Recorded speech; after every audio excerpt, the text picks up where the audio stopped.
জাহান্নামের ভেতরে লক্ষ লক্ষ কোটি কোটি কাফির মুশরিককে দেওয়ার পরেও জাহান্নাম বলবে হাল মিন মাজিদ, আরো আছে নাকি, আরো দাও।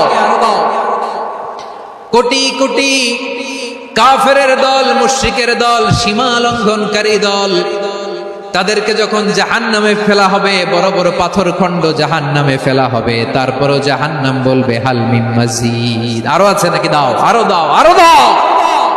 আমার ক্ষুধা নিবারণ হয় নাই। জাহান্নামে তো উত্তপ্ত হবে, জ্বলন্ত হবে, ভয়ঙ্কর হবে। জাহান্নামের এক অংশ আরেক অংশকে খেয়ে ফেলবে। আল্লাহু আকবার। ফেরেশতারাও টালমাটাল হয়ে যাবে। জাহান্নামের রক্ষী ফেরেশতারা কি করবে তারা নিজেরাও বুঝতে পারবে না। কোটি কোটি মুশরিক কাফেরদেরকে জাহান্নামে নিক্ষেপ করার পরেও জাহান্নাম ঠান্ডা হবে না, শান্ত হবে না, বলবে হাল মিন মাজিদ, আরো আছে নাকি, আরো দাও। তখন আল্লাহ তাআলার কুদরতি পা জাহান্নামের ভেতরে ঢুকিয়ে দিবেন।